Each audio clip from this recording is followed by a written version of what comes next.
Welcome to the Cards Central Postgame show on STL Sports Central. Stefan, Caray, and Luke Slabaugh. The Cardinals, a couple of narrow victories in the final two games of the series against the Giants. They win the series against the Giants. A very, very important win for them. They now find themselves 4.5 games back of that final wild card spot. I know that I'm sure people have turned the page on that, but they've played very good ball against some very competitive teams over the last few days. I would agree, Stefan. Thanks for joining us as always. And thank you, everyone here. If you're new to STL Sports Central, go ahead, like and subscribe. Jeremy Hodge here saying a nice series win. And it is. I thought, Stefan, in the bottom of the fifth, of the quote from Sun Tzu that says, "Don't interrupt your enemy when he's making a mistake." The art of war. We have to go back to BC times there. But with Tai Wei Tang on the mound, he seemed to have this good fastball sweeper combo going and then just couldn't find the strike zone. Walks Jordan Walker. Then Nathan Church working arguably probably the best plate appearance of the game. 8-pitch walk, lays off a four-seam fastball high at 93. Jose Fermin walks on 4 pitches. And so you walk the bases loaded in a scoreless game. Sonny Gray at the time, towing the line pretty well, throwing a no-hitter and working efficiently.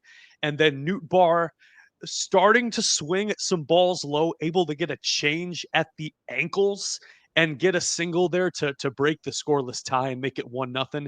And things just kind of avalanched from there. I thought the plate discipline from the Cardinals was good there in those middle innings. And so they're able to work 6 walks through those first few innings against the Giants to come out with this 4-3 win. And another thing, Stefan, that you did mention, which I really would applaud from Ollie Marmol's team, back-to-back one-run wins. And so you're 5 games over 500 in one-run games. I would say that the Cardinals, while disappointing this year, towing around 500 and actually 500 now after this win, they are outplaying their run differential. There's some 40 runs below that mark there. They've been outscored by 40 runs over the season. So to be able to come out with these wins in a narrow margin when it's so razor thin, I think there's something to be applauded there. I totally agree with your point. And again, the Cardinals have struggled to go deep into games. We know that Sonny Gray has struggled to go deep into games because of the reason that he throws every pitch with so much intensity. You can expect him to throw around 80, 85 pitches, and all these questions about Sonny Gray. They got the win. And I don't want to harp on what Sonny Gray isn't doing this late in the season. I want to applaud him for what he has done in a rotation that has been struggling as much as the Cardinals has. Now, Luke, looking at the Cardinals of the last 2 days, yesterday was the 9th inning. They added a whole lot of traffic in the 9th inning against the Giants to walk it off. Today, a whole lot of traffic in the 5th inning. Sometimes the Cardinals, when they get into this position, they'll pop out with that hitter on the bases loaded. They'll strike out. They'll ground into a double play. And that big inning just doesn't come to fruition. They played station to station in the 5th as well as last night. It was good to see them doing that. Right. Yeah, they were able to eke across those runs set up by really good plate discipline. Thought Ivan Herrera did good today against off speed and a four-seam fastball as well. So got hits against multiple pitches. That slider off the plate away made it 2-0 when he singled to right field. Gorman walking with the bases loaded, I thought was good. And Mason Wynn bringing across the game deciding run there on a 4-6-3 double play. It was a good crooked number. I would even speak, yeah, the only crooked number comes there in the 5th. They score 4 runs, but Nathan Church legging out a single late on a ground ball I thought was good baseball. They certainly they picked their spots effectively, right, Stefan? Last night, the walk-off there, Sarah Daly and I were on the post-game show, and Jordan Walker with that effective hit, Thomas Sajacy just an inning prior. There was that good report by Jim Hayes there, middle of the ball game today, that those two were kind of leaning on each other, both being players young in their career. Sajacy coming over from Texas in the Jordan Montgomery trade, and Walker heralded as a top prospect since he was drafted back in 2020 out of Georgia. So again, it's marginal victories, that they're very small steps, and certainly not making a much of hay out of it here in September.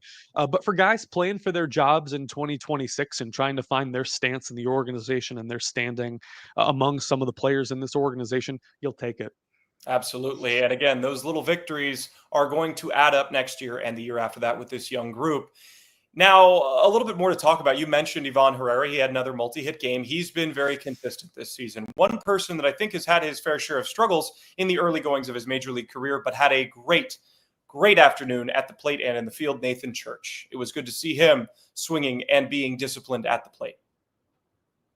Yeah, Church was awesome. You even go into that ninth inning, you got Casey Schmidt single in, and then Drew Gilbert, who has been just a pesky hitter for the Giants this year, hits this liner to right field that's tailing away from Church. Victor Scott had just taken over at center field, and Church slides over, makes this nice sliding play for an out there. And then Patrick Bailey grounding out into the 4-6-3 double play to end the inning with right-hander Riley O'Brien on the bump. I thought defense was definitely improved in this game, and it certainly took center stage. Even some of the plays that Nolan Gorman made at first base today, granted, he's got the athleticism playing the hot corner and playing second base when he first premiered in the major leagues.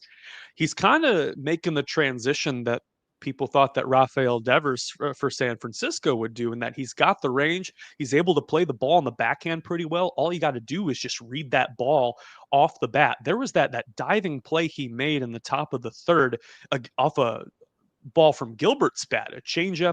He's able to dive, stop, bobbles it, and just kind of from the fingertips floats it to Gray, covering first base.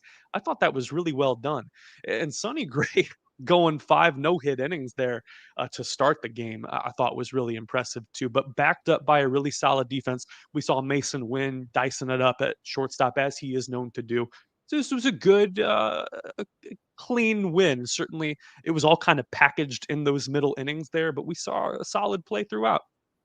Yeah, I agree. And again, the Cardinals are just trying to figure out where all the pieces fit. Nolan Gorman having defensive versatility, if he can play third, second, and first, I think that answers some questions about what his role will be in 2026. He certainly profiles more as a power hitter, third baseman, first baseman type with that left-handed stroke.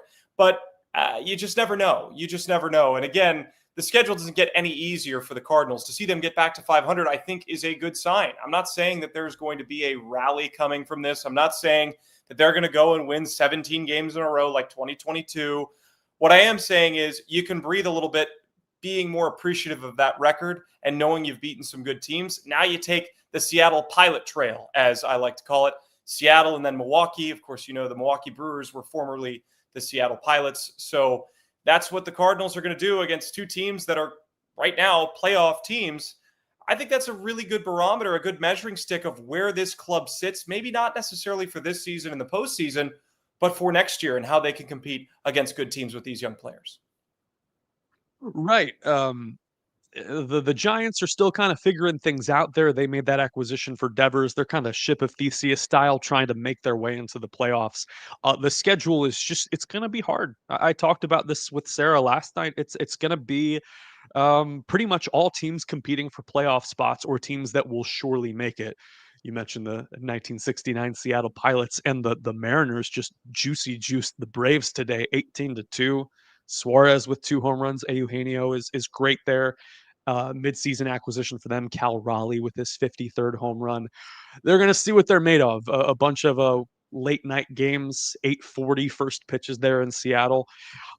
If the Cardinals can scrounge a series win there in Seattle, it would be impressive. I think there's some comments right now in the chat about the attendance number today, which was well over 29,000.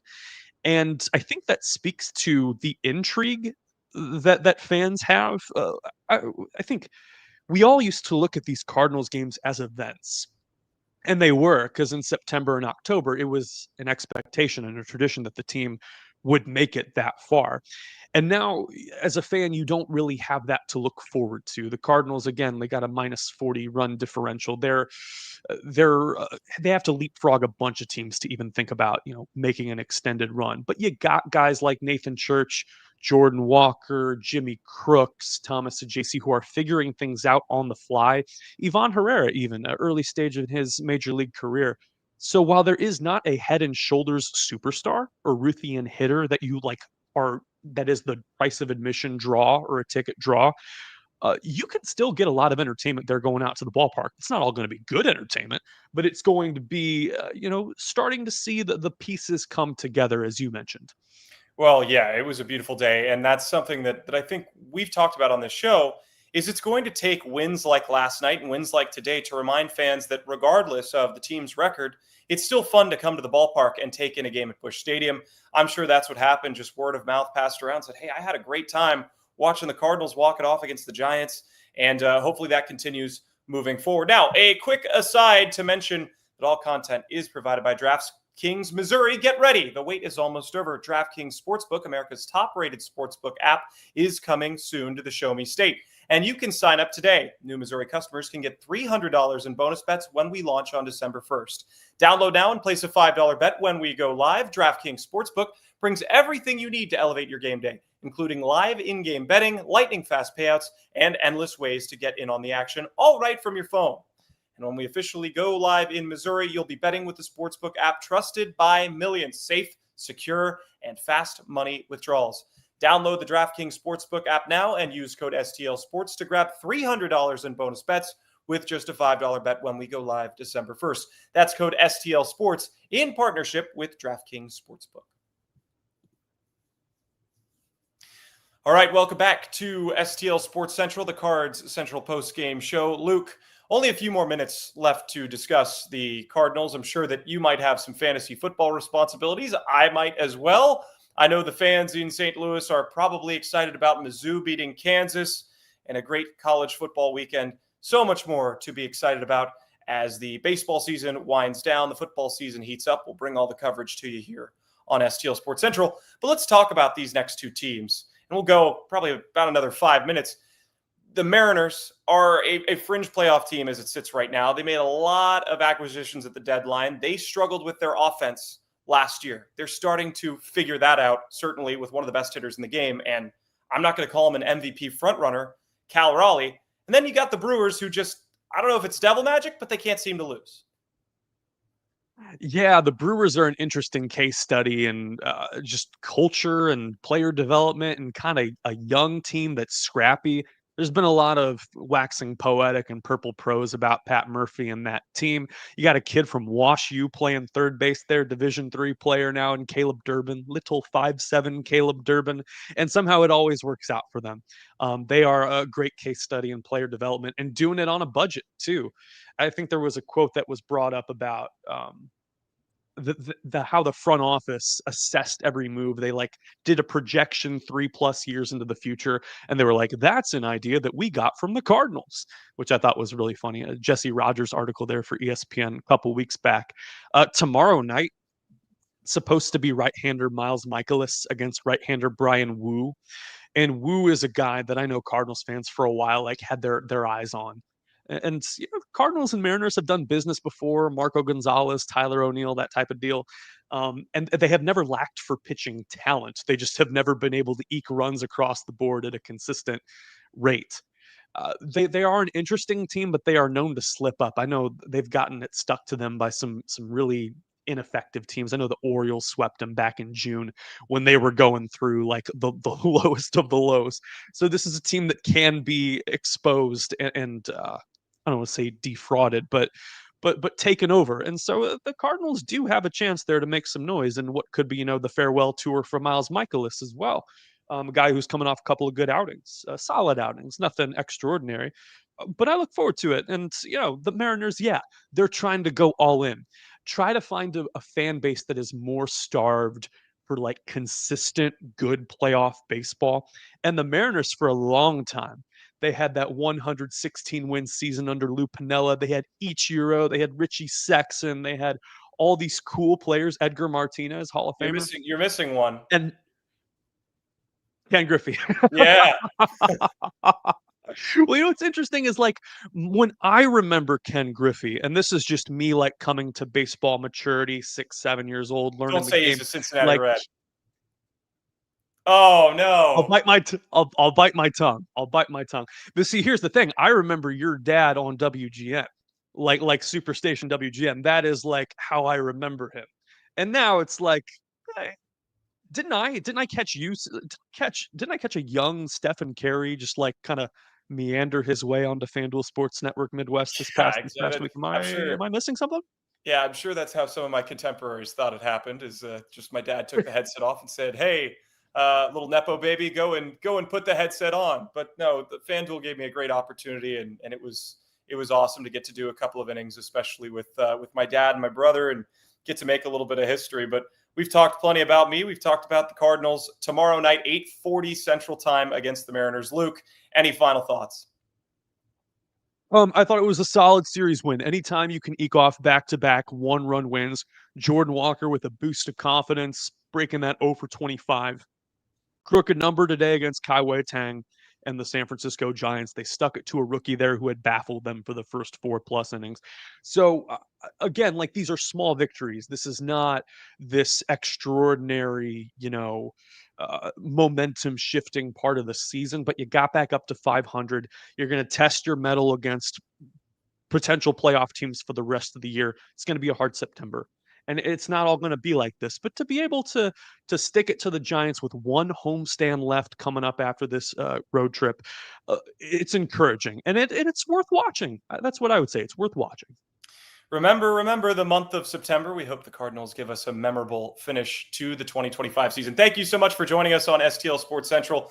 This is the Cards Central Postgame Show. For Luke Slabaugh, I'm Stefan Caray. We will see you later on as the Cardinals take on a big road trip between the Mariners and Brewers.